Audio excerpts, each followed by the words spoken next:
बिस्मिल्लाहिर्रहमानिर्रहीम। अस्सलाम वालेकुम। Chemistry class 9 chapter number 4 chemical bonding. आज मैं आपको इसका सेक्शन बी शॉर्ट क्वेश्चन कराऊंगी।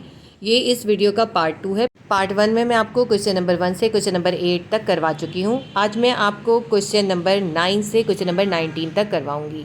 तो हम क्वेश्चन नंबर 9 से स्टार्ट करते हैं। Section B short question question number 9 है, atoms of metallic elements can form ionic bond. Metallic elements के अंदर एटम जो है आयनिक बॉन्ड बनाते हैं, but they are not very good to form covalent bond. Why? मगर वो कोवैलेंट बॉन्ड नहीं बनाते, इसकी वजह बतानी है। मैं पहले आपको एक्सप्लेन कर दूं। देखें, मेटल्स के अंदर क्या होता है कि मेटल जो होते हैं अपने आउटर मोस्ट शेल के इलेक्ट्रॉन्स को लूज कर देती हैं। जब वो आउटर मोस्ट शेल के इलेक्ट्रॉन को लूज करती हैं तो क्या होता है, उनके एटम के ऊपर पॉजिटिव चार्ज आ जाता है। ठीक है, आउटर मोस्ट शेल के इलेक्ट्रॉन देखिए इसमें से बाहर निकल गए और इस पर पॉजिटिव चार्ज आ गया। ये सारे पॉजिटिव चार्ज क्या हैं? ये हैं मेटल के एटम्स।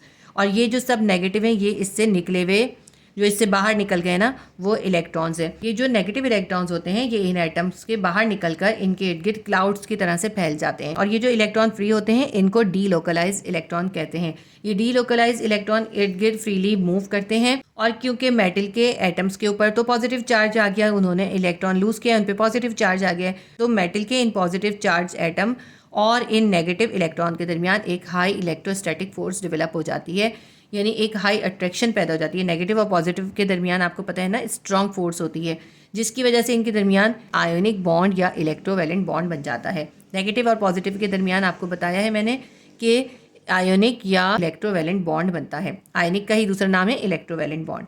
ठीक है, तो इन्होंने हमसे यही रीज़न पूछी थी कि मेटल्स के अंदर आयनिक बॉन्ड क्यों बनता है। तो आपको मैंने बता दी इसकी रीज़न, क्योंकि मेटल्स के एटम अपने आउटर मोस्ट शेल या वैलेंस शेल के इलेक्ट्रॉन को लूज करके पॉजिटिवली चार्ज हो जाते हैं, और इन पॉजिटिवली चार्ज एटम और लूज होने वाले इलेक्ट्रॉन्स के दरमियान में इलेक्ट्रोवैलेंट बॉन्ड यानी आयनिक बॉन्ड बन जाता है। इस वजह से इनके दरमियान में कोवैलेंट बॉन्ड नहीं बनता बल्कि आयनिक बॉन्ड बनता है। जो मैंने आपको सब एक्सप्लेन किया है यही लिखा है, मैं आपको रीड करके भी समझा देती हूँ। Metal atoms lose the outer shell electron and become positively charge ions. Metal के एटम जो होते हैं अपने आउटर शेल के इलेक्ट्रॉन्स को लूज करके पॉजिटिवली चार्ज आइन बन जाते हैं and occupy a fix position in a lattice. और वो पॉजिटिवली चार्ज होने के बाद अपनी जगह पे फिक्स हो जाते हैं। The outer shell electrons are free to move and called delocalize electrons and move freely. ये जो आउटर मोस्ट शेल के इलेक्ट्रॉन रिलीज हुए होते हैं इनको डीलोकलाइज इलेक्ट्रॉन कहते हैं और ये फ्रीली मूव करते हैं। There is a strong electrical force of attraction between these mobile electrons and the immobile positive metal ion. ये जो फ्रीली मूव करते हुए मोबाइल इलेक्ट्रॉन्स होते हैं इनके नेगेटिव चार्ज और मेटल के पॉजिटिव आइंस जो कि फिक्स होते हैं, इनके दरमियान में एक high electrical force of attraction पैदा हो जाती है। और ये जो इनके दरमियान में एक ख़ास अट्रैक्शन पैदा होती है, इनके दरमियान एक ख़ास बॉन्ड बनता है, वो होता है electrovalent bond. That is why atoms of metallic elements can form an ionic bond. इस वजह से metallic elements जो होते हैं उनके एटम के दरमियान आयनिक बॉन्ड बनता है, but they are not good to form covalent compound. वो कोवैलेंट कंपाउंड नहीं बनाते। मेटेलिक एलिमेंट जो होते हैं वो आयनिक बॉन्ड बनाते हैं। तो ये आपको समझ में आ गया होगा। आप चाहें तो इसकी जो मैंने छोटी सी एक डायग्राम बनाई है ये भी बना सकते हैं। अगर आपके पास मेटेलिक बॉन्ड का टॉपिक भी लिखने के लिए आता है तो अभी आपने यही पूरा लिखना है। आज औक़ात मेटेलिक बॉन्ड की डेफिनेशन पूछते हैं, उसकी डायग्राम बनाने को कहते हैं, तो यही आपको उसके अंदर आंसर लिखना है। मैं एक बार और रीड कर देती हूँ, आप राइट डाउन कर लीजिए। Metal atoms lose the outer shell electrons and become positively charge ions. ये बिकम जो है मैंने ऊपर लिखा है। And occupy a fix position in a lattice. The outer shell electrons are free to move and called delocalized electrons and move freely. There is a strong electrical force of attraction between the mobile electron negative and the immobile positive metal ion. यहाँ पे देखें bracket के अंदर negative और positive लिखिएगा। And this is the metallic bond. That is why atoms of metallic elements can form an ionic bond, but they are not good to form covalent compound. तो question number 9 का answer भी हमारा complete हो गया। इसके बाद हम question number 10 करेंगे। Chapter 4 section B short question का क्वेश्चन नंबर 10 है, how does an ion differ from an atom. किस तरह एक आइन एटम से मुख्तलिफ होता है। अब देखें इसके अंदर हमें एटम के दरमियान और आइन के दरमियान डिफरेंस लिखना है। अच्छा, इसमें थोड़ा सा कन्फ्यूजन है। कुछ स्कूल्स में एटम और आयन के दरमियान डिफरेंस नहीं लिखवाया, बल्कि एटम और एनाइन के दरमियान डिफरेंस लिखवाया। देखिए क्वेश्चन में क्योंकि an ion differs from an atom है, यानी कैसे एक आयन एक एटम से डिफरेंट होता है, तो एक आयन और एटम में डिफरेंस लिखना है। लेकिन बहुत से स्कूल में एटम और आयन के दरमियान डिफरेंस के बजाय एटम और एनाइन के दरमियान डिफरेंस बताया है। तो अगर आपके स्कूल में एटम और एनाइन में डिफरेंस लिखवाया है, तब भी आपको यही आंसर लिखना है, सिर्फ एक पॉइंट में थोड़ा सा चेंजिंग करनी होगी। तो वो मैं आपको अभी बता दूंगी कि कौन सा पॉइंट में क्या चेंज करना है। बाकी का पूरा आंसर आपने सेम ही लिखना है। एटम में और आयन में डिफरेंस लिखें तब भी आपने यही 4 पॉइंट लिखने हैं, और एटम में और एनाइन में डिफरेंस लिखें तब भी आपने यही 4 पॉइंट लिखने हैं। लेकिन सिर्फ फर्स्ट पॉइंट के अंदर थोड़ा सा चेंजिंग करनी है। जब मैं आपको पढ़ाऊंगी तो साथ साथ ये बता दूंगी। देखिए कोई भी एटम जो होता है वो एलिमेंट का स्मॉलेस्ट पार्टिकल होता है और वो न्यूट्रल होता है, उस पर कोई चार्ज नहीं होता, ना नेगेटिव ना ही पॉजिटिव, क्योंकि एक एटम के अंदर इलेक्ट्रॉन और प्रोटॉन इक्वल होते हैं। इलेक्ट्रॉन पे नेगेटिव चार्ज होता है और प्रोटॉन पे पॉजिटिव चार्ज होता है। जब नेगेटिव और पॉजिटिव इक्वल होता है तो दोनों एक दूसरे को कैंसिल करते हैं और एटम न्यूट्रल हो जाता है। तो एटम क्योंकि न्यूट्रल है, उस पर कोई चार्ज नहीं है और उसके अंदर इलेक्ट्रॉन और प्रोटॉन इक्वल होते हैं। किसी भी सॉल्यूशन के अंदर एटम जो होते हैं वो इंडिपेंडेंट नहीं होते और एटम्स आपस में मिलकर मॉलिक्यूल्स बनाते हैं। तो ये तो हो गया एटम। आयन क्या होता है? देखिए अगर कोई एटम इलेक्ट्रॉन्स को गेन कर लेता है तो उस पर नेगेटिव चार्ज आ जाता है। जब उस पर नेगेटिव चार्ज आ जाता है तो वो एटम के बजाय आयन बन जाता है। तो ऐसा एटम जो इलेक्ट्रॉन गेन करके आयन बना ले वो कहलाता है एनाइन। इसके अलावा जब कोई एटम इलेक्ट्रॉन को लूज़ करेगा तो इलेक्ट्रॉन को लूज़ करने से उस पर पॉजिटिव चार्ज आ जाएगा। पॉजिटिव चार्ज आने का मतलब है वो पॉजिटिव आयन में कन्वर्ट हो जाएगा। तो उस एटम को जिसके ऊपर पॉजिटिव चार्ज आ गया है, जिसका पॉजिटिव आयन बन गया है, वो कहलाता है कैटाइन। ठीक है, जिस एटम ने इलेक्ट्रॉन गेन करे, नेगेटिव चार्ज हासिल करा, वो बन गया एनाइन, और जिस एटम ने इलेक्ट्रॉन लूज़ करे उस पर पॉजिटिव चार्ज आ गया, वो बन गया कैटाइन। ठीक है, इस तरह कैटाइन और एनाइन बन जाते हैं। ये जो आयन होते हैं यानी ऐसा एटम जिसके ऊपर कोई नेगेटिव या पॉजिटिव चार्ज आ गया होता है, वो जो होते हैं सॉल्यूशन के अंदर इंडिपेंडेंट होते हैं और उनके अंदर इलेक्ट्रॉन और प्रोटॉन इक्वल नहीं होते, क्योंकि अगर इलेक्ट्रॉन और प्रोटॉन इक्वल होंगे तो नेगेटिव और पॉजिटिव चार्ज इक्वल हो जाएगा, तो फिर आयन नहीं बनेगा। आयन के लिए ज़रूरी है कि इलेक्ट्रॉन और प्रोटॉन इक्वल ना हो। प्रोटॉन ज़्यादा होंगे, पॉजिटिव चार्ज होगा तो कैटाइन बनेगा।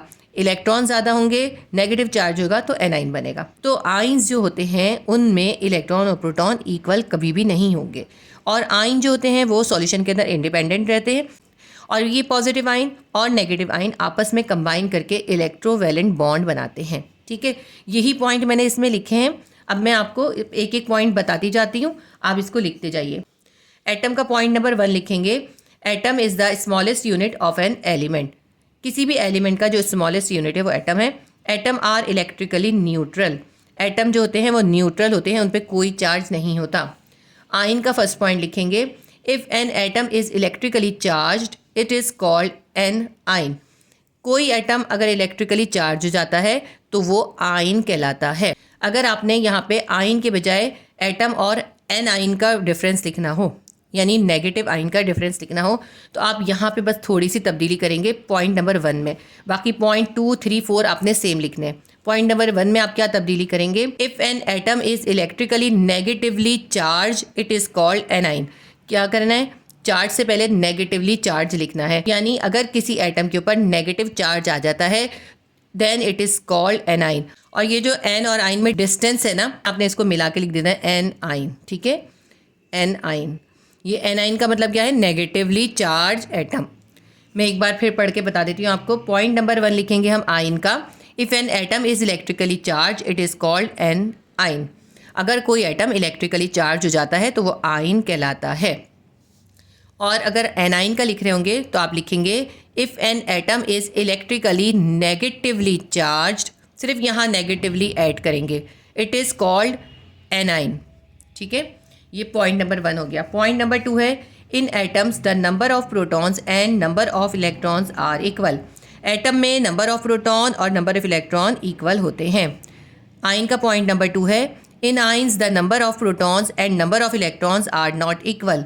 आयन्स में नंबर ऑफ प्रोटॉन और नंबर ऑफ इलेक्ट्रॉन इक्वल नहीं होते। एटम का पॉइंट नंबर 3 है atoms are not independent in solution. Solution में एटम इंडिपेंडेंट नहीं होते। पॉइंट नंबर 3 लिखेंगे आयन का। They are independent in solution. Ion solution के अंदर इंडिपेंडेंट होते हैं। पॉइंट नंबर 4 है एटम का। एटम्स फॉर्म मॉलिक्यूल, एटम्स आपस में मिलकर मॉलिक्यूल बनाते हैं। पॉइंट नंबर 4 लिखेंगे आयन का। Ion forms electrovalent bond. ठीक है, आयन जो है इलेक्ट्रोवैलेंट बॉन्ड बनाते हैं। नेगेटिव और positive ion combine and form electrovalent bond. ठीक है, तो मैंने आपको ये एटम और आयन का डिफरेंस भी बता दिया और एटम और एनाइन का डिफरेंस भी बता दिया, यानी एटम और नेगेटिवली चार्ज एटम का डिफरेंस भी बता दिया। सिर्फ आपने आयन के पॉइंट नंबर 1 में थोड़ी सी तब्दीली करनी है, बाकी आपने पूरा आंसर सेम ही लिखना है। मैं एक बार और इसको स्लोली रीड कर देती हूँ। पहले मैं सारे एटम के रीड कर देती हूँ, फिर मैं आयन के पॉइंट रीड कर दूंगी। Atom, point number 1, atom is the smallest unit of an element. Atoms are electrically neutral. Point number 2, in atoms the number of protons and number of electrons are equal. Point number 3, atoms are not independent in solution. Point number 4, atom forms molecule. Ion का point number 1 लिखेंगे, if an atom is electrically charged it is called an ion. और अगर A9 का लिख रहे होंगे तो point number 1 को हम इस तरह चेंज कर देंगे, if an atom is electrically negatively charged it is called anion. Point number 2, in ions the number of protons and number of electrons are not equal. Point number 3, they are independent in solution. Point number 4, ions form electrovalent bond. ये हमने atom और ion में difference लिख लिया। हमारा question number 10 complete हो गया। Section B short question का क्वेश्चन नंबर 11 है, describe dipole dipole forces. Dipole dipole forces describe करनी है। इसका आंसर आपकी बुक में पेज नंबर 84 पर है। पेज नंबर 84 पर ये 4.4.1 ये टॉपिक आपका इसका आंसर है। Dipole dipole interaction. सबसे पहले हम डाइपोल डाइपोल फोर्सेस की डेफिनेशन देंगे। डाइपोल डाइपोल फोर्सेस असल में इंटरमॉलिक्यूलर फोर्सेस हैं। इंटरमॉलिक्यूलर फोर्सेस का मतलब क्या है कि जब किसी कोई सब्सटेंस हमारे पास होती है तो उसके अंदर बहुत से मॉलिक्यूल्स होते हैं, उन मॉलिक्यूल के दरमियान फोर्स होती है जिससे वो मॉलिक्यूल एक दूसरे को अट्रैक्ट करते हैं या फिर रिपेल करते हैं। वो फोर्स जो होती हैं वो होती हैं इंटरमॉलिक्यूलर फोर्सेस। इंटरमॉलिक्यूलर फोर्सेस बहुत सारी तरह की हैं, उनमें से एक है डाइपोल डाइपोल इंट्रैक्शन। एक ही मॉलिक्यूल के अंदर पॉजिटिव और नेगेटिव होता है, दूसरे मॉलिक्यूल के अंदर भी पॉजिटिव और नेगेटिव होता है, तो एक मॉलिक्यूल का पॉजिटिव दूसरे मॉलिक्यूल के नेगेटिव को अपनी तरफ अट्रैक्ट कर लेता है। इस तरह पॉजिटिव और नेगेटिव के दरमियान एक अट्रैक्शन पैदा हो जाती है। इसी तरह अब ये दूसरा मॉलिक्यूल का नेगेटिव है, ये तीसरे मॉलिक्यूल के पॉजिटिव को अपनी तरफ अट्रैक्ट कर लेगा। ठीक है, देखेंगे इस तरह अट्रैक्ट कर रहा है, यानी एक मॉलिक्यूल का पॉजिटिव साइड दूसरे मॉलिक्यूल के नेगेटिव साइड को अट्रैक्ट कर लेता है।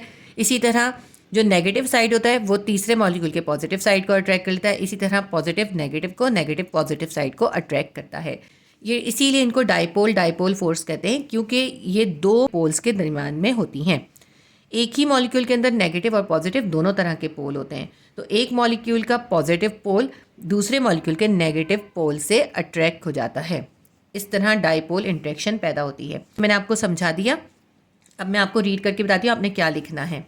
मैं आपको मार्क करवा रही हूँ, आप अपनी बुक को खोल के बुक से पढ़िएगा।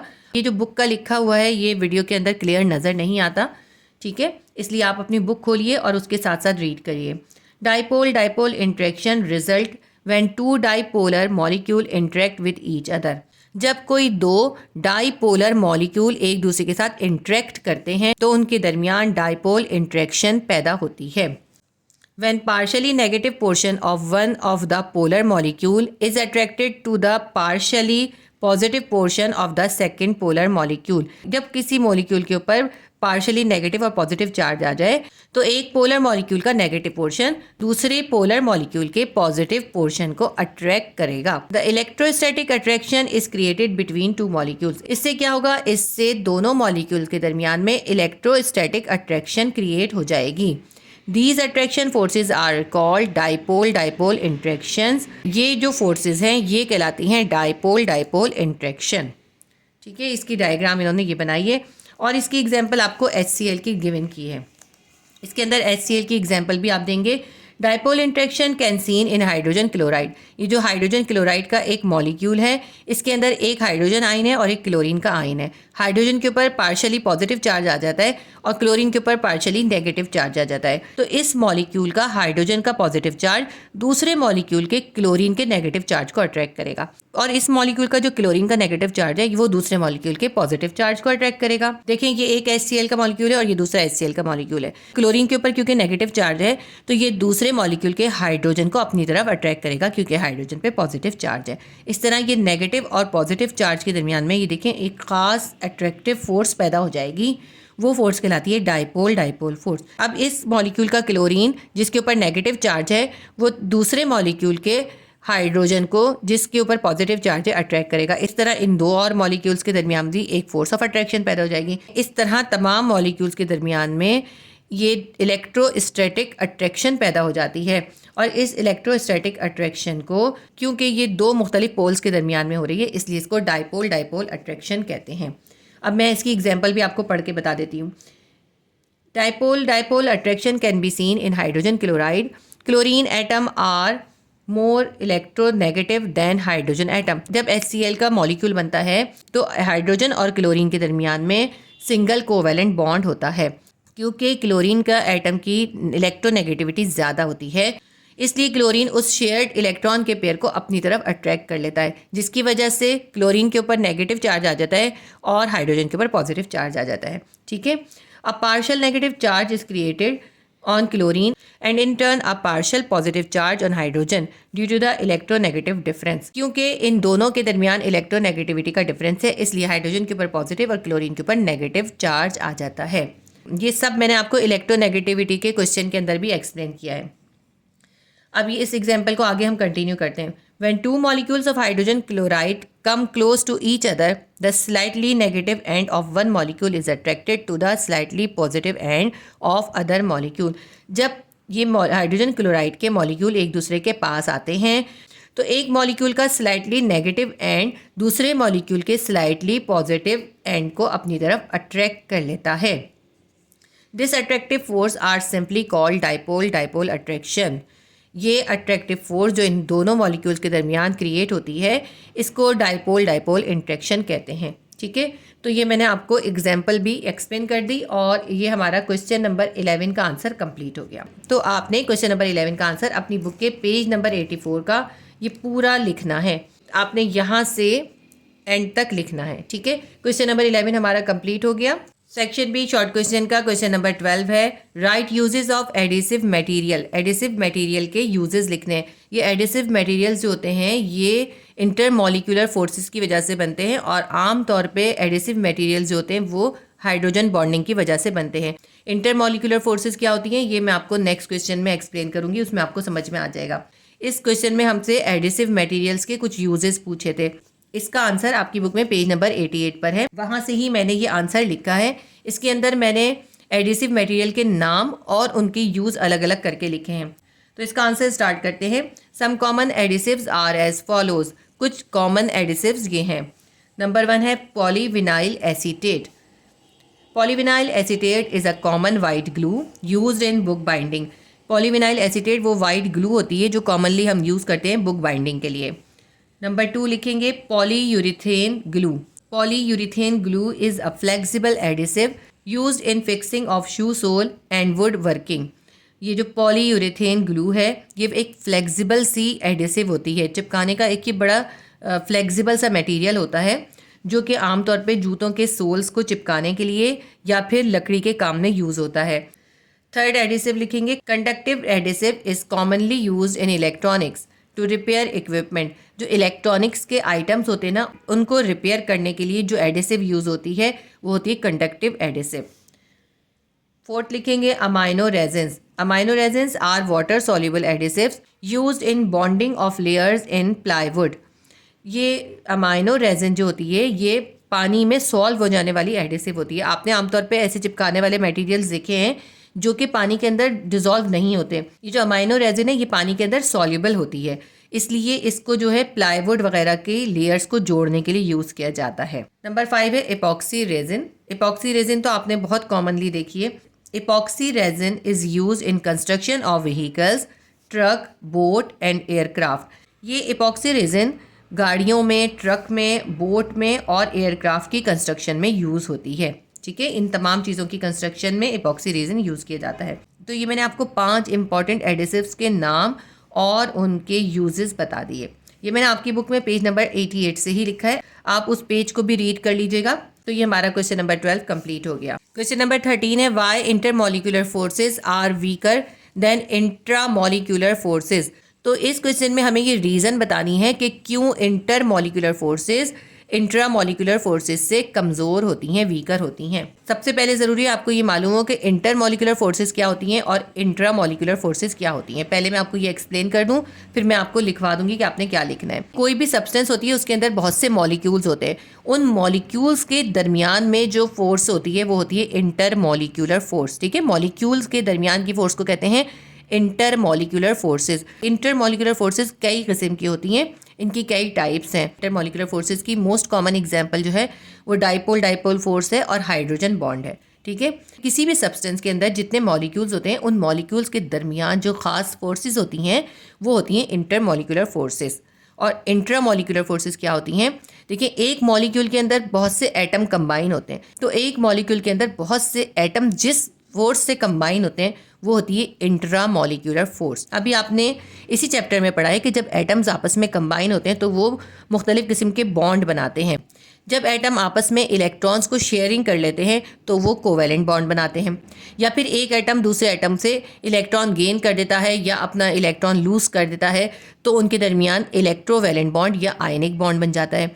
तो ये जो आयनिक बॉन्ड और इलेक्ट्रोवैलेंट बॉन्ड है, और इसके अलावा आपने जो अभी क्वेश्चन नंबर 9 में मेटेलिक बॉन्ड पढ़ा है, वो भी इंट्रामॉलिक्यूलर फोर्सेज होती हैं, क्योंकि एक मॉलिक्यूल के अंदर जो एटम के दरमियान में फोर्स होती है वो इंट्रामॉलिक्यूलर फोर्स होती है। तो मेटेलिक बॉन्ड, आयनिक बॉन्ड और कोवैलेंट बॉन्ड ये होती हैं इंट्रामॉलिक्यूलर फोर्सेज। ये जो इंट्रामॉलिक्यूलर फोर्सेज होती हैं, क्योंकि इनके दरमियान खास बॉन्ड बने होते हैं ना, इन बॉन्ड्स की वजह से ये ज़्यादा स्ट्रॉन्ग होती हैं।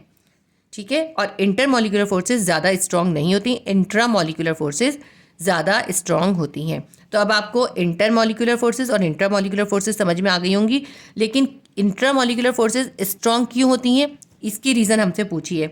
इसकी वजह मैंने आपको अभी ही बताई है कि इंट्रामॉलिक्यूलर फोर्सेज क्योंकि ख़ास किस्म की बॉन्डिंग से बनती हैं, इन बॉन्ड्स की वजह से इंट्रामॉलिक्यूलर फोर्सेज स्ट्रॉन्ग होती हैं, जबकि इंटरमॉलिक्यूलर फोर्सेज जो होती हैं वो सिर्फ मॉलिक्यूल्स की अट्रैक्शन की वजह से होती हैं और वो वीक होती हैं, उनके दरमियान कोई ख़ास बॉन्डिंग नहीं होती। ठीक है, तो ये जो मैंने आपको सब बताया है यही सब इसके अंदर लिखना है। अब मैं रीड कर लेती हूँ, आप इसको राइट डाउन कर लीजिए। Why intermolecular forces are weaker than intramolecular forces.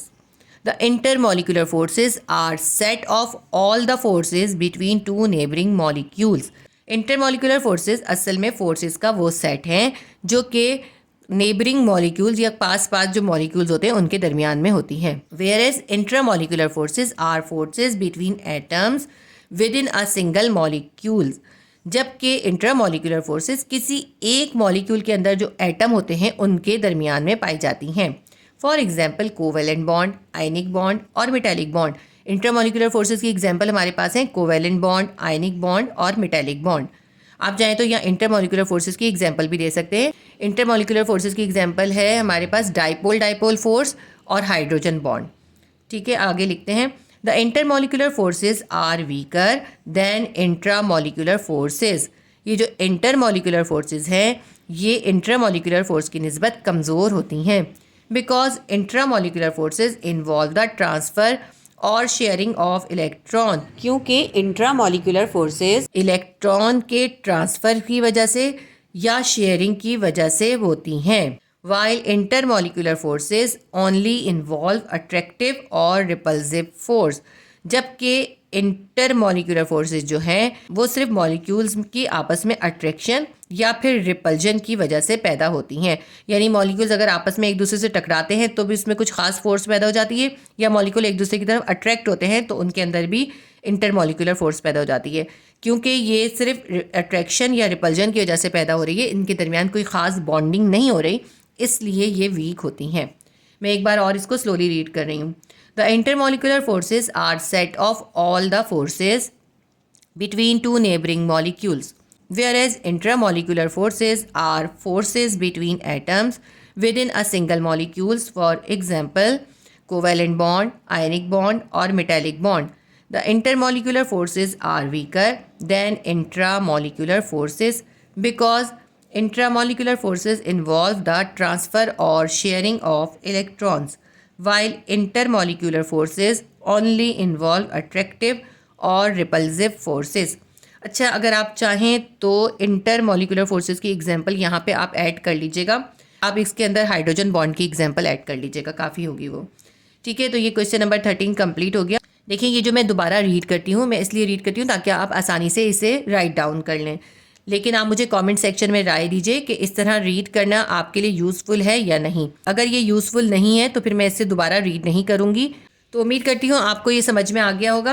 अगर मेरी वीडियोस आपके लिए हेल्पफुल होती हैं तो प्लीज़ वीडियो को लाइक किया कीजिए और शेयर कीजिए और सब्सक्राइब भी कीजिए, क्योंकि मैं इंशाल्लाह ताला आपको फिजिक्स, केमिस्ट्री और मैथ्स के तमाम इंपॉर्टेंट टॉपिक्स और क्वेश्चन आंसर्स कंप्लीट करवाऊंगी। तो आप बेल आइकॉन को क्लिक कर लीजिए ताकि जैसे ही मैं कोई नई वीडियो अपलोड करूं तो आपको नोटिफिकेशन मिल जाए। क्वेश्चन नंबर 13 कंप्लीट हो गया। सेक्शन बी शॉर्ट क्वेश्चन का क्वेश्चन नंबर 14 है, right characteristics of metallic bond. Metallic bond की कैरेक्टरिस्टिक्स लिखनी है। देखिए, इससे पहले क्वेश्चन में मैं आपको मेटेलिक बॉन्ड एक्सप्लेन कर चुकी हूँ। इस क्वेश्चन में आपको मेटेलिक बॉन्ड की कैरेक्टरिस्टिक्स लिखनी है। क्वेश्चन नंबर 14 का आंसर आपकी बुक में पेज नंबर 83 पर है।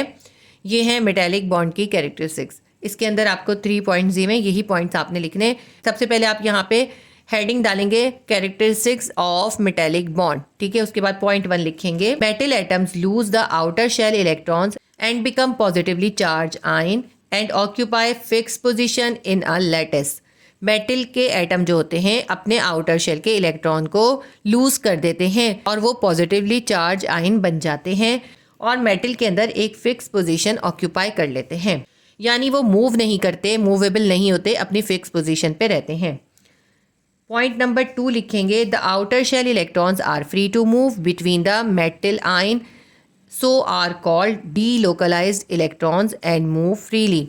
अब ये जो आउटर शेल के इलेक्ट्रॉन फ्री होते हैं, ये मेटल के आयंस के दरमियान में फ्रीली मूव करते हैं और इन फ्रीली मूव करने वाले इलेक्ट्रॉन्स को डीलोकलाइज्ड इलेक्ट्रॉन्स कहते हैं। पॉइंट नंबर 3 लिखेंगे, thus the metal lattice structure shows positively charged ions surrounded by a delocalized outer electrons। तो इस तरह मेटल्स के अगर स्ट्रक्चर को देखा जाए तो उनके अंदर जो पॉजिटिव चार्ज आयन होते हैं वो डीलोकलाइज आउटर इलेक्ट्रॉन से घिरे हुए होते हैं। देखें, जब मेटल के एटम ने इलेक्ट्रॉन लूज कर दिए आउटर शेल के तो फिर मेटल के ऊपर पॉजिटिव आयन आ गया और ये जो फ्री इलेक्ट्रॉन है ये इन मेटल्स के पॉजिटिव आयन के इर्द गिर्द फ्रीली मूव करते हैं और मेटल्स के पॉजिटिव चार्ज आयन के ऊपर इलेक्ट्रॉन का क्लाउड सा बन जाता है। क्वेश्चन नंबर 14 का आंसर पेज नंबर 83 पे आपने ये 3 पॉइंट्स लिखने हैं। हमारा क्वेश्चन नंबर 14 भी कंप्लीट हो गया। सेक्शन बी शॉर्ट क्वेश्चन का क्वेश्चन नंबर 15 है, covalent bonds are strong and hard to break but why most of the covalent compound have low melting and boiling point. इस question में हमसे कहते हैं कि कोवैलेंट बॉन्ड स्ट्रांग होते हैं और उनको तोड़ना आसान नहीं होता, लेकिन क्या वजह है जो कोवैलेंट कंपाउंड होते हैं उनके मेल्टिंग और बॉइलिंग पॉइंट लो होते हैं। असल में हमें इसकी रीज़न बतानी है कि क्यों कोवैलेंट कंपाउंड के मेल्टिंग और बॉइलिंग पॉइंट लो होते हैं। कोवैलेंट बॉन्ड आपको पता है कि इलेक्ट्रॉन्स की शेयरिंग से बनते हैं और एटम्स के दरमियान बनते हैं। जो एटम के दरमियान में कोवैलेंट बॉन्ड बन गए, अब उन कोवैलेंट बॉन्ड से जो कोवैलेंट कंपाउंड बने हैं उन कंपाउंड के अंदर जो है बहुत सारे मॉलिक्यूल्स होते हैं, लेकिन कोवैलेंट कंपाउंड के मॉलिक्यूल्स के दरमियान जो इंटरमॉलिक्यूलर फोर्स होती है वो वीक होती है। उसके वीक होने की वजह से इन कोवैलेंट कंपाउंड के मेल्टिंग और बॉइलिंग पॉइंट लो होते हैं, क्योंकि कोवैलेंट कंपाउंड के मॉलिक्यूल्स के दरमियान की फोर्सेस वीक हैं, इसीलिए वो बॉयल भी जल्दी होते हैं और मेल्ट भी जल्दी होते हैं। तो क्योंकि कोवैलेंट कंपाउंड के मॉलिक्यूल्स के दरमियान में इंटरमॉलिक्यूलर फोर्स वीक होती है, इसलिए उनके मेल्टिंग और बॉइलिंग पॉइंट लो होते हैं, यानी कि उनको मेल्ट करने में या बॉयल करने में ज़्यादा एनर्जी की ज़रूरत नहीं होती, वो जल्दी मेल्ट और बॉयल हो जाते हैं। यही जो मैंने आपको बताया है यही असल में इसका आंसर है। ये हमें इसके अंदर रीज़न लिखनी है, आप इसको अपने वर्ड में भी चेंज करके भी लिख सकते हैं। ठीक है, तो आंसर मैं आपको बता देती हूँ, आप राइट डाउन कर लें। Covalent bonds between atoms are quite strong. Covalent bond जब एटम के दरमियान बनते हैं तो वो बहुत स्ट्रांग होते हैं एंड हार्ड टू ब्रेक, और उनको तोड़ना भी बहुत मुश्किल होता है। बट अट्रैक्शन बिटवीन मॉलिक्यूल्स और intermolecular forces are relatively weaks, मगर मॉलिक्यूल्स के दरमियान जो अट्रैक्शन है यानी इंटर मॉलिक्यूलर फोर्सेज हैं वो कमज़ोर होती हैं। Thus very small amount of energy is required to break the bond between two और मोर मॉलिक्यूल्स। तो इसलिए मॉलिक्यूल्स के दरमियान में जो बॉन्ड होता है उसको ब्रेक करने के लिए बहुत कम एनर्जी की ज़रूरत होती है। That is why covalent compounds generally have low melting and boiling point. इस वजह से कोवेलेंट कंपाउंड के आम तौर पर लो मेल्टिंग और लो बॉइलिंग पॉइंट्स होते हैं। मैं एक बार और रीड कर देती हूँ। Covalent bonds between atoms are quite strong, but attraction between molecules और intermolecular forces are relatively weak.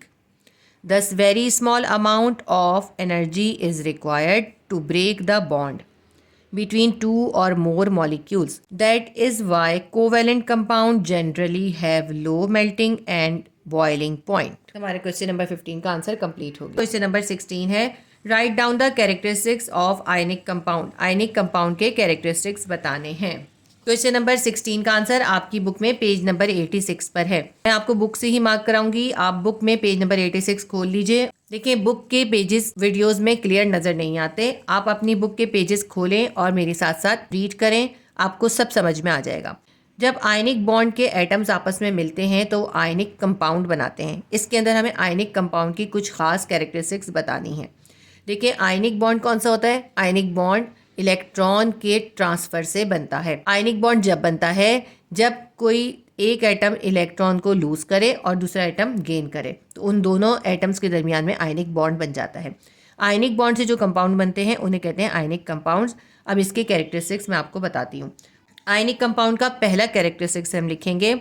Point number 1 है, आयनिक कंपाउंड फॉर्म्स क्रिस्टल्स। आयनिक कंपाउंड जो होते हैं क्रिस्टल्स की शक्ल में होते हैं। पॉइंट नंबर 2 है, ionic compounds tend to be hard and brittle. Ionic compound बहुत हार्ड होते हैं। पॉइंट नंबर 3 है, the large attractive forces result in a very stable structure. क्योंकि आयनिक कंपाउंड में अट्रैक्टिंग फोर्सेस ज़्यादा होती हैं इसलिए उनका स्ट्रक्चर स्टेबल होता है। Therefore a large energy will be required to break these forces. क्योंकि उनके दरमियान ज़्यादा स्ट्रॉन्ग फोर्स है इसलिए उनकी फ़ोर्स को ब्रेक करने के लिए भी बहुत ज़्यादा फोर्स की ज़रूरत होती है। So ionic compounds have high melting point. इस वजह से आयनिक कंपाउंड के मेल्टिंग पॉइंट बहुत ज़्यादा होते हैं। क्योंकि आयनिक बॉन्ड बहुत स्ट्रॉन्ग होते हैं इसलिए उनसे बनने वाले कंपाउंड्स के दरमियान भी फोर्सेस बहुत स्ट्रॉन्ग होती हैं, इसलिए उनके मेल्टिंग पॉइंट हाई होते हैं। For example, melting point of sodium chloride is 801 degrees centigrade and boiling point is 1413 degree centigrade. देखिए, नमक या सोडियम क्लोराइड जो है वो एक आयनिक कंपाउंड है। इसका मेल्टिंग पॉइंट देखें कितना ज़्यादा है, 801 डिग्री सेंटीग्रेड पे ये मेल्ट होता है और 1413 डिग्री सेंटीग्रेड पे ये बॉयल होता है। ज़रूरी नहीं है कि आप इसकी एग्जाम्पल दें, आप चाहें तो बस इसको यहाँ तक लिख लीजिए। एग्जाम्पल दे देंगे तो अच्छी बात है, एग्जाम्पल भी इसकी बहुत अच्छी लिखी हुई। पॉइंट नंबर 4 है, aqueous solution of ionic compound also conduct electricity. अच्छा, आयनिक कंपाउंड जो होते हैं जब वो लिक्विफाई होते हैं यानी एक्वस कंडीशन में होते हैं, लिक्विड की कंडीशन में होते हैं, तो वो इलेक्ट्रिसिटी को कंडक्ट करते हैं। This is because when an ionic compound dissolve in water the ions are free to move in aqueous solution. ये ऐसा इसलिए होता है क्योंकि आयनिक कंपाउंड जब पानी के अंदर डिजॉल्व होते हैं तो उनके आयन एक्वस सॉल्यूशन के अंदर फ्रीली मूव करते हैं। जो आयनिक कंपाउंड को जब डिजॉल्व किया जाता है वाटर के अंदर तो उनके आयंस फ्रीली मूव करने लगते हैं, इसलिए आयनिक कंपाउंड के जो एक्वस सॉल्यूशन होते हैं उनमें से इलेक्ट्रिसिटी कंडक्ट होती है। पेज नंबर 87 पे पॉइंट नंबर 5 लिखेंगे। Ionic compound usually dissolve in polar solvent like water. Ionic compound polar solvent जैसे वाटर के अंदर आसानी से डिजॉल्व हो जाते हैं and are insoluble in non polar solvent like oil, petrol and kerosene oil. Ionic compound जो होते हैं वो नॉन पोलर सॉल्वेंट यानी ऑयल, पेट्रोल और केरोसिन ऑयल के अंदर डिजॉल्व नहीं होते। इसकी एग्जांपल मैं आपको बताती हूँ कि नमक जो है वो आयनिक कंपाउंड है, वो वाटर के अंदर आसानी से डिजॉल्व हो जाता है क्योंकि वाटर एक पोलर सॉल्वेंट है। जबकि नमक को आप ऑयल में डिजॉल्व करने की कोशिश करें, नमक ऑयल में डिजॉल्व नहीं होगा। उसकी वजह यह है कि नमक आयनिक कंपाउंड है और ऑयल जो है वो नॉन पोलर सॉल्वेंट है। Ionic compound non polar solvent के अंदर डिसॉल्व नहीं होते। ये जो इसका 5th पॉइंट है ना, ये रीज़न भी पूछी जाती है। रीज़न में पूछते हैं, give reason why salt is easily dissolve in water while it is insoluble in oil, petrol and benzene. तो ये हमारे क्वेश्चन नंबर 16 का आंसर कंप्लीट हो गया। तो आपने आयनिक कंपाउंड की कैरेक्टरिस्टिक्स में ये 5 पॉइंट लिखने हैं। हमारा क्वेश्चन नंबर 16 कंप्लीट हो गया। क्वेश्चन नंबर 17 है, why ionic compound are solid. हमें इसमें बताना है कि आयनिक कंपाउंड सॉलिड क्यों होते हैं। अभी हमने आयनिक कंपाउंड्स की कैरेक्टरिस्टिक्स पढ़ी, उसके अंदर हमने देखा कि आयनिक कंपाउंड जो होते हैं वो क्रिस्टलाइन और सॉलिड होते हैं। तो इसकी रीज़न हमें बतानी है। देखें आयनिक कंपाउंड कैसे बनते हैं। आयनिक कंपाउंड के अंदर आयनिक बॉन्ड होता है, और आयनिक बॉन्ड कैसे बनता है कि एक एटम इलेक्ट्रॉन रिलीज करता है, उस पर पॉजिटिव चार्ज आ जाता है, दूसरा एटम इलेक्ट्रॉन गेन करता है, उस पर नेगेटिव चार्ज आ जाता है। ये नेगेटिव और पॉजिटिव चार्ज एक दूसरे को अट्रैक्ट करते हैं, और इस तरह नेगेटिव और पॉजिटिव चार्ज एक दूसरे को अट्रैक्ट करते हैं। इनके दरमियान स्ट्रॉन्ग इलेक्ट्रोस्टैटिक फोर्स पैदा हो जाती है, जिसकी वजह से आयनिक कंपाउंड्स के अंदर एटम जो होते हैं वो स्ट्रांगली और क्लोजली कंबाइंड हो जाते हैं। इसलिए आयनिक कंपाउंड रूम टेम्परेचर पे सॉलिड होते हैं। आयनिक कंपाउंड के अंदर क्योंकि आयनिक बॉन्ड या इलेक्ट्रोवैलेंट बॉन्ड होता है, इस वजह से उनके मेल्टिंग पॉइंट हाई होते हैं। यही कुछ हमें इसके आंसर में लिखना है। इसका आंसर अब लिख लेते हैं। Ionic compound have strong electrostatic forces of attraction between negative and positive ions. Ionic compound के अंदर strong electrostatic force of attraction होती है नेगेटिव और पॉजिटिव आयन के दरमियान, and form a lattice of ion, जिसकी वजह से आयन्स आपस में क्लोजली कंबाइन होकर एक ख़ास स्ट्रक्चर बना लेते हैं। Thus they exist as solid at room temperature. इस वजह से आयनिक कंपाउंड जो है वो रूम टेम्परेचर पे सॉलिड होते हैं। That is why they usually have high melting point, और इसी वजह से इनके हाई मेल्टिंग पॉइंट्स होते हैं। मैं एक बार और रीड कर देती हूँ। Ionic compound have strong electrostatic forces of attraction between negative and positive ions and form a lattice of ions. Thus they exist as solids at room temperature. That is why they usually have high melting points.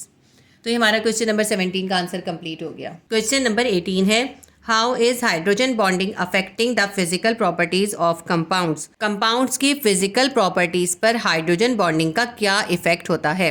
देखिए, जब किसी compound के अंदर hydrogen bonding हो जाती है तो उस हाइड्रोजन बॉन्डिंग की वजह से उस कंपाउंड की कुछ फिजिकल प्रॉपर्टीज जो है वो चेंज हो जाती हैं। तो हाइड्रोजन बॉन्डिंग की वजह से सब्सटेंसेस के melting point, boiling point, density, viscosity और सॉल्युबिलिटी जो है वो चेंज हो जाती है। वो सब्सटेंसेस जिनके अंदर हाइड्रोजन बॉन्डिंग हो जाती है उनके melting, boiling point, density, viscosity और सॉल्युबिलिटी इंक्रीज हो जाती है। ठीक है, इसकी रीज़न ये होती है कि हाइड्रोजन बॉन्डिंग जो होती है वो डाइपोल डाइपोल इंट्रैक्शन होती है। लेकिन शॉर्ट क्वेश्चन में हाइड्रोजन बॉन्डिंग का क्वेश्चन नहीं है, लेकिन आप हाइड्रोजन बॉन्डिंग का टॉपिक जो है वो ज़रूर याद कीजिएगा। हाइड्रोजन बॉन्डिंग का एक छोटा सा शॉर्ट नोट आ जाता है, आपकी बुक में हाइड्रोजन बॉन्ड मौजूद है। हाइड्रोजन बॉन्डिंग जो है वो डाइपोल डाइपोल इंट्रैक्शन होती है, यानी मॉलिक्यूल्स जो है वो पार्शियली पॉजिटिव और नेगेटिव चार्ज होल्ड कर लेते हैं, और उनका एक मॉलिक्यूल का पॉजिटिव एंड जो होता है वो दूसरे मॉलिक्यूल के नेगेटिव एंड को अपनी तरफ अट्रैक्ट करता है, क्योंकि पॉजिटिव और नेगेटिव की अट्रैक्शन जो होती है वो स्ट्रांग होती है। तो जब किसी सब्सटेंस के मॉलिक्यूल्स के दरमियान में हाइड्रोजन बॉन्डिंग हो जाती है, क्योंकि ये नेगेटिव और पॉजिटिव चार्ज के दरमियान में हो रही होती है, इसलिए उस सब्सटेंस के मॉलिक्यूल इस हाइड्रोजन बॉन्डिंग की वजह से एक दूसरे को स्ट्रांगली होल्ड करेंगे और उसके मॉलिक्यूल के दरमियान स्ट्रॉन्ग इलेक्ट्रोस्टैटिक फोर्स पैदा हो जाएगी। उस स्ट्रॉन्ग इलेक्ट्रोस्टैटिक फोर्स की वजह से उस सब्सटेंस का मेल्टिंग पॉइंट और बॉइलिंग पॉइंट और उसकी डेंसिटी और उसकी सॉल्युबिलिटी भी इंक्रीज हो जाएगी। ठीक है, फिर वो उसको मेल्ट करने के लिए ज़्यादा एनर्जी की ज़रूरत पड़ेगी। तो आपको इससे समझ में आ गया होगा कि हाइड्रोजन बॉन्डिंग से किस तरह फिजिकल प्रॉपर्टीज़ पे इफेक्ट होता है। तो अब इसका आंसर लिख लीजिए।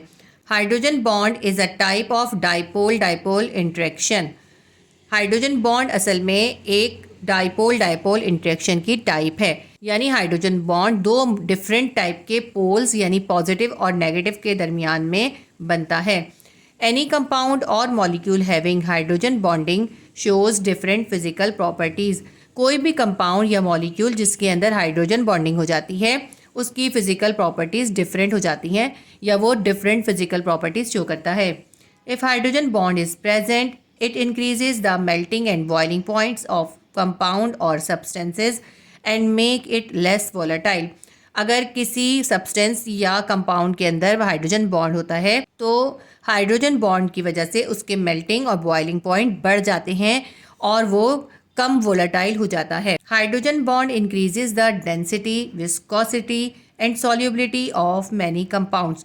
और बहुत से कंपाउंड्स के अंदर हाइड्रोजन बॉन्डिंग की वजह से डेंसिटी, विस्कोसिटी, सॉल्युबिलिटी भी इंक्रीज हो जाती है. ठीक है, तो ये इसका आंसर है. मैं एक बार और इसको स्लोली रीड कर देती हूँ. Hydrogen bond is a type of dipole interaction. Any compound or molecule having hydrogen bonding shows different physical properties.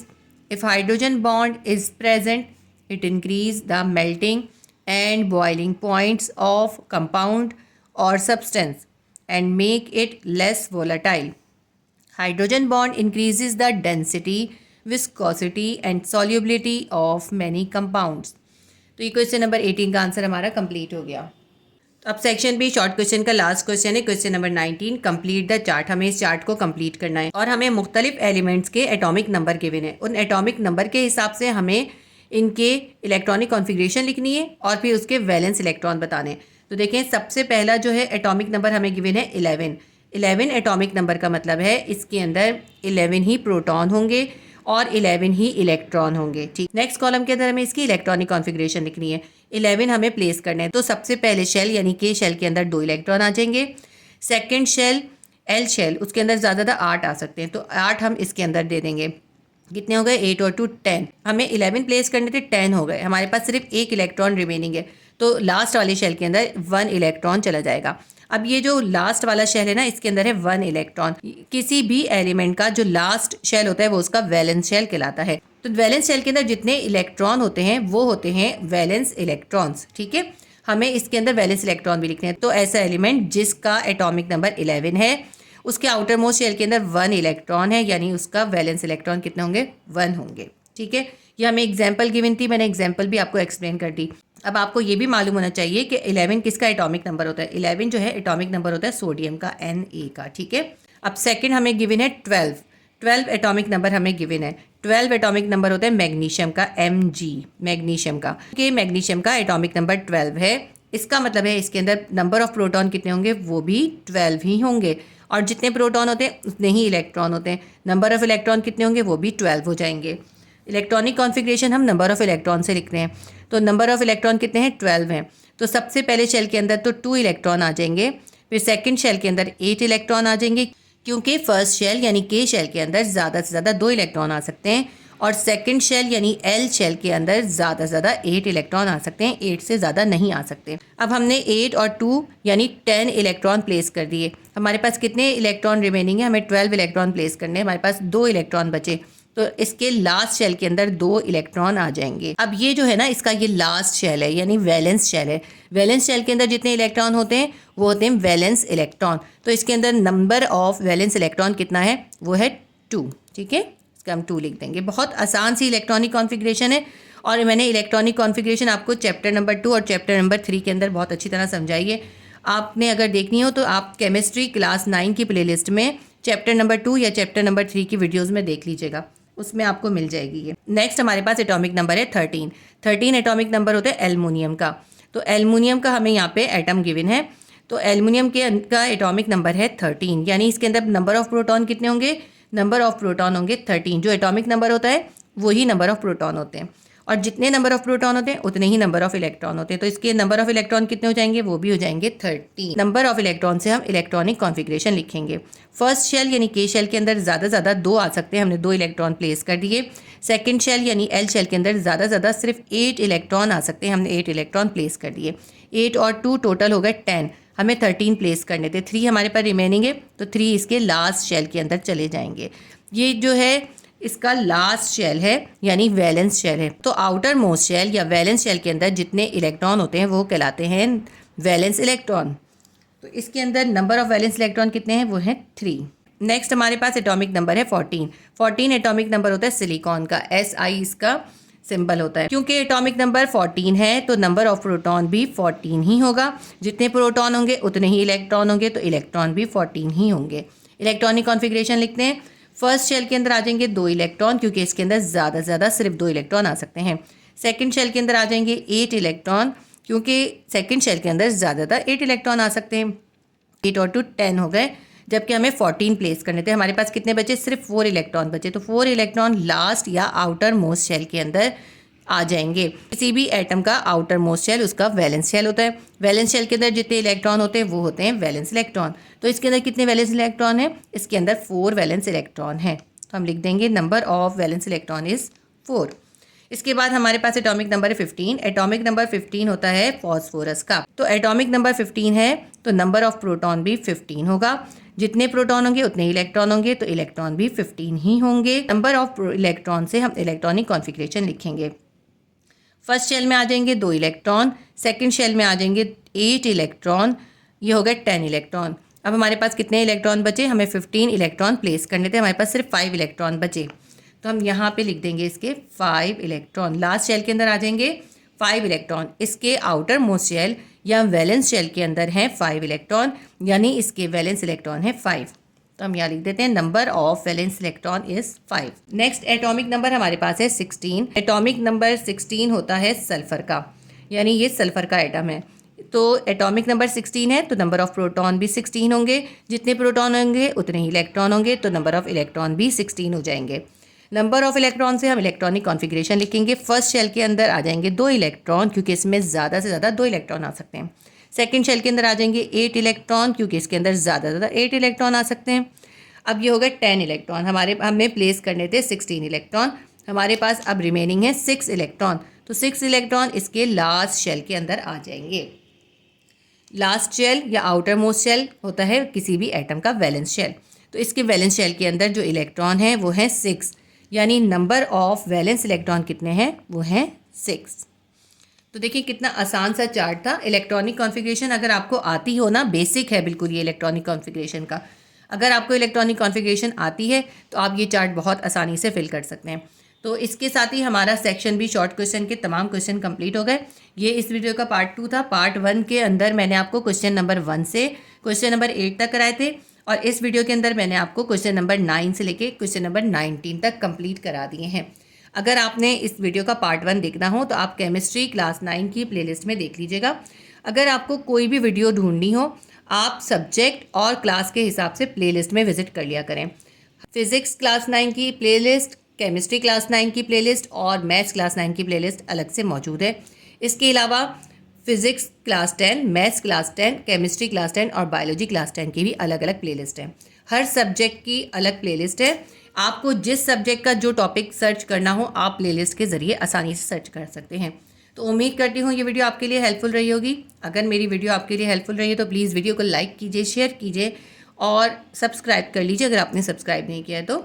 अल्लाह हाफिज़।